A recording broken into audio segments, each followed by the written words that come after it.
Hey, right, I've been asked to do something on functionalism, which is fine, I don't mind that.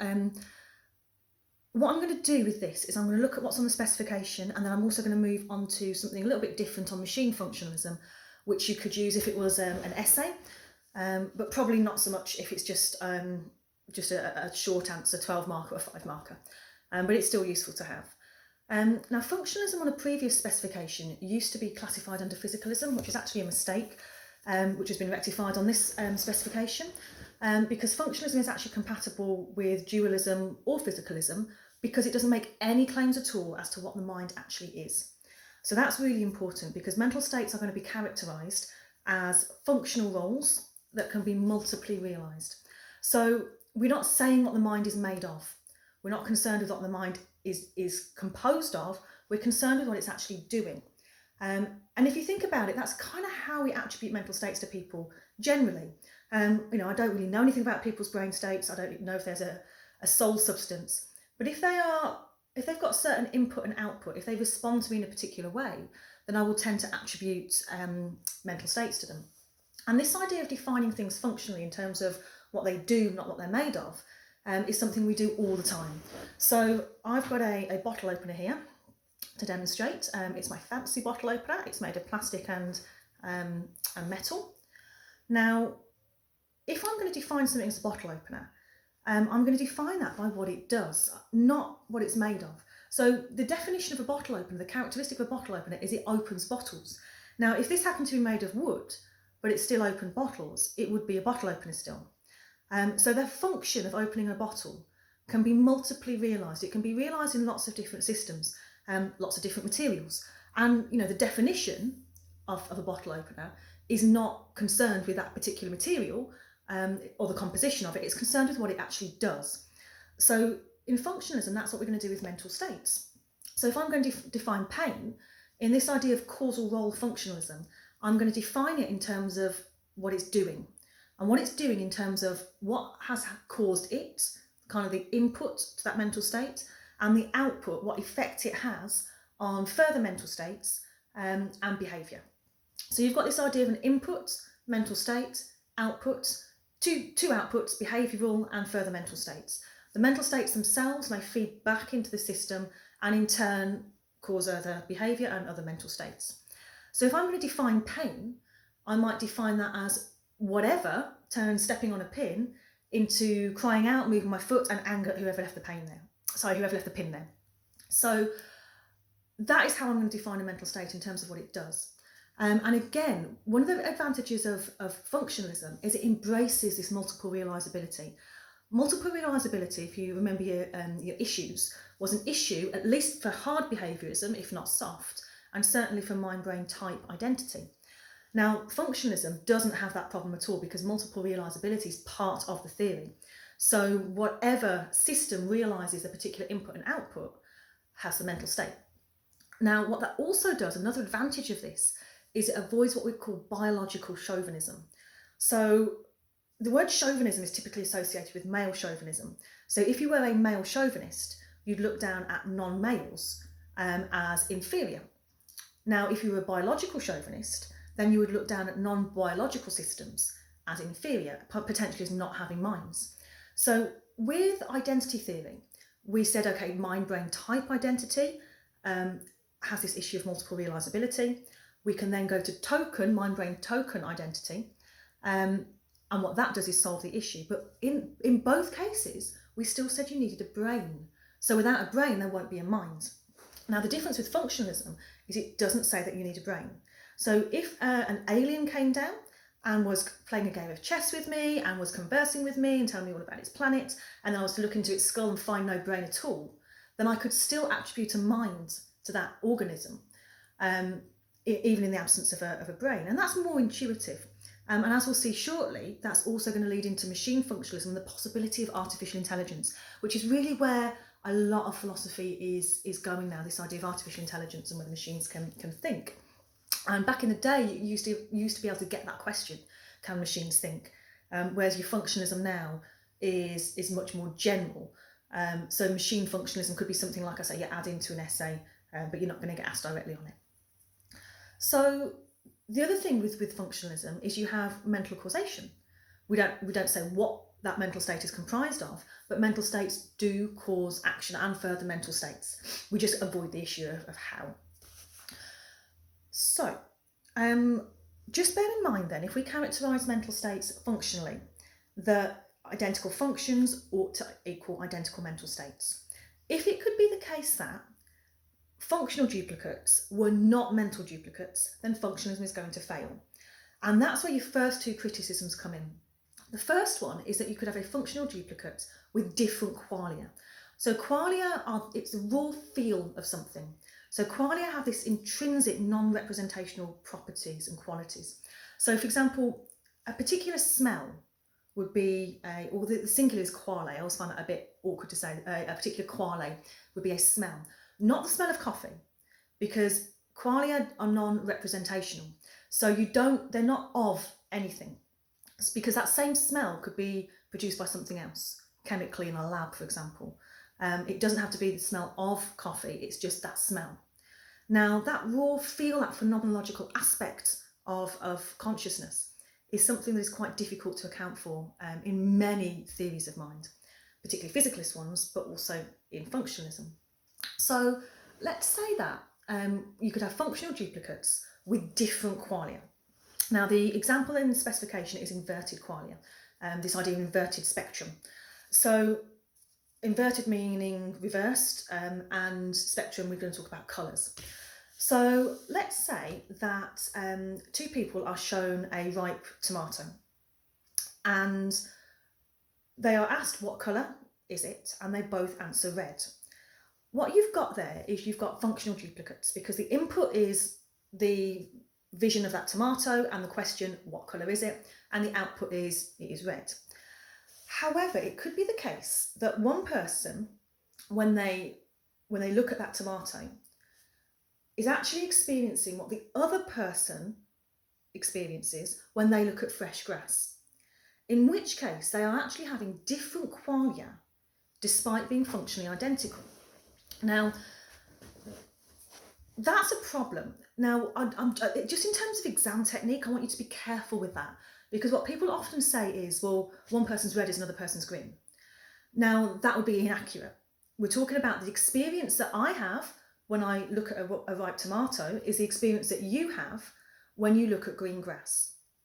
Now, if you notice there as well, I've avoided saying, did I say green grass? And I should have said fresh grass. Avoid saying red or green. Say ripe tomato, fresh grass. It just adds the precision to that.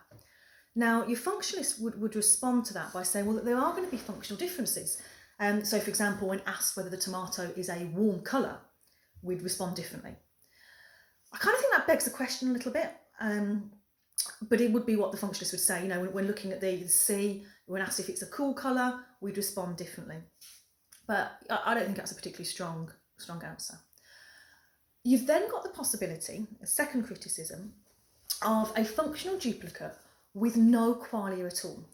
Now, the one they told you to learn for this is The China Mind by Ned Block. Really hard to get your head around this one.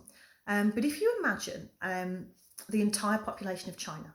Now, the entire population of China has been chosen because that number of people is roughly equivalent to the number of neurons in your brain. Now, imagine the population of China is wired up. They're communicating with two-way walkie-talkies. Each one represents a neuron, and they're wired up to mimic the function and structure of your brain. Now, imagine this whole system is then somehow attached to a body. Now, what happens if the body was damaged? Then messages are sent up to the China Mind. They're talking to each other through the two-way radio. They say, right, can I perform some particular action, move the foot, for example, and they are a functional duplicate of the brain. So the China Mind would do everything that the brain would do. So if you're hurt, they'd move the body. If you were hungry, they'd find you some food. And yet the argument is that there would be no collective consciousness.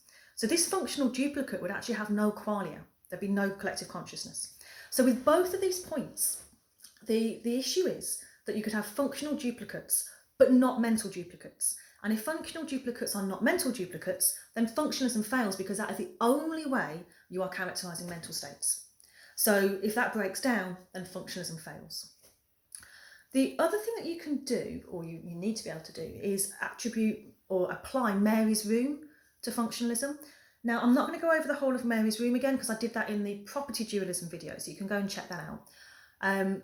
But the point is that Mary could know everything about the functions of seeing particular colours, and yet she doesn't know the qualia of seeing particular colours. So complete functional knowledge is not complete mental knowledge.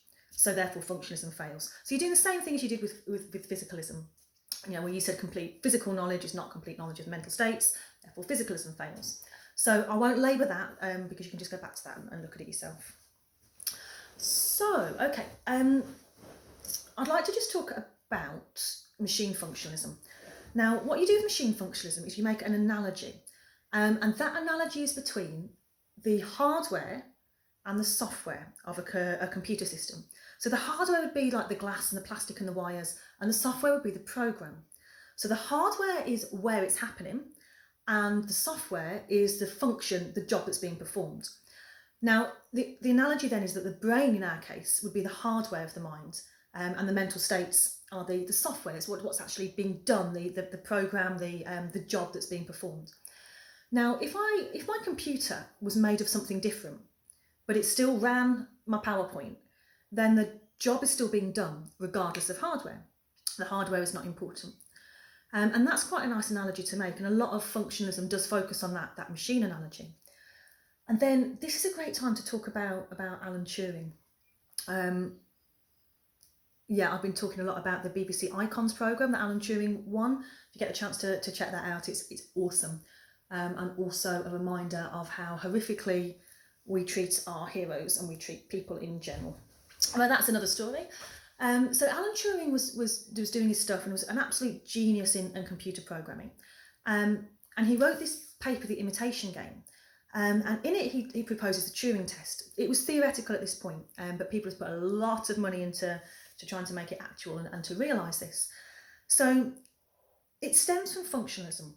And if function is how we define mental states, then two systems performing the same function have to have the same mental state. If you don't say that, then you're not abiding by functionalism. So he imagines that you've got this interrogator, and on the other side of the screen, you've got a human being and you've got a machine. Now, if the interrogator is typing in questions and getting two sets of typed responses, and they cannot tell the difference between these responses, they can't say which is a human and which is a machine, then you have to attribute mind to both, or neither. But there's no other distinguishing feature. If you were then to say, well, I'm sorry, but only the human being's got a mind because they're the only one that's biological, then you're falling into biological chauvinism. And that's not how you're characterising mental states according to functionalism. Now, what this did is prompt a load of responses. Now, a really interesting one is Searle's Chinese room.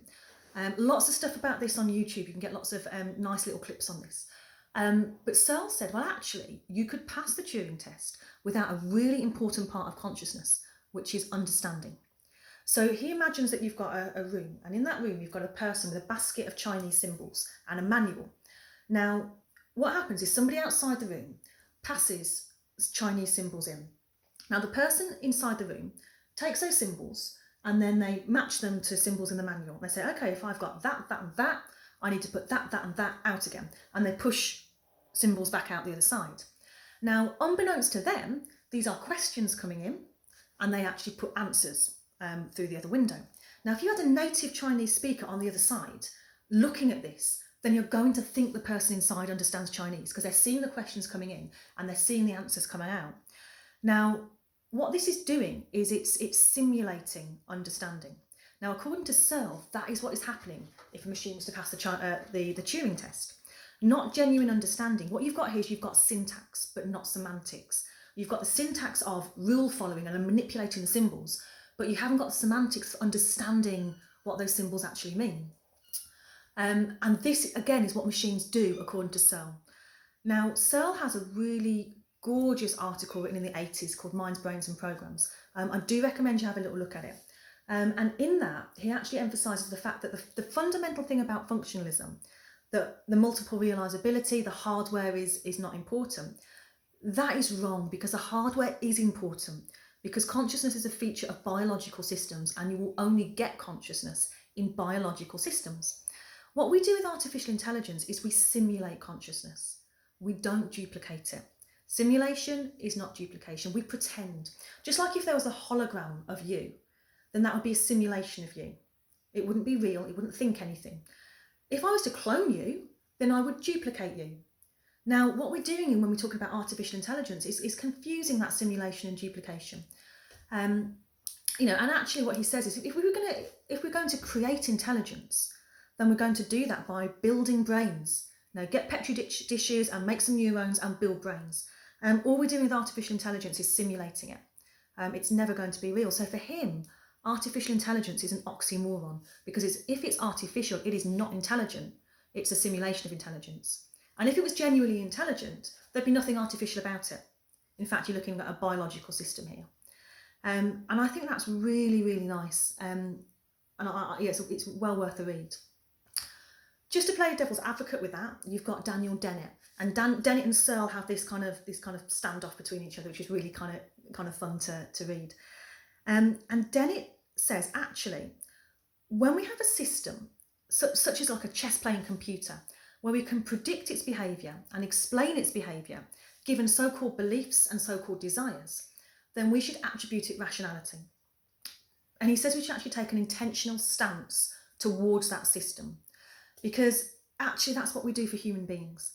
When I talk about you and your beliefs and your desires, I don't know what they are, but I use them to explain your behaviour. And I talk about the fact that a belief that going to class is going to help you pass your exam, that belief is what is going to cause you to go to class. So I use the mental states in functional terms. When I talk about human beings, that's all I've got. If it's functionally identical, that's all I've got to attribute a mind to it. So what Dennett is saying is if we attribute these beliefs and these desires to machines, we should attribute them rationality as well. So you've got that interplay. But what you really, really need to remember with functionalism is that the only thing we care about are functional roles, not what they're made of, and not how these mental states are multiply realised. If you can show that functional duplicates are not mental duplicates, then functionalism fails. You have to know your inverted qualia, you have to know your China mind, you have to be able to apply Mary's room. But I do think talking about the Turing test as a logical consequence of functionalism and comparing it to the Chinese room to say you could pass the Turing test without being a mental duplicate of somebody who really understands, that's another really nice way to show that functionalism fails. Okay, hopefully that helps. Keep your requests coming in, and good luck.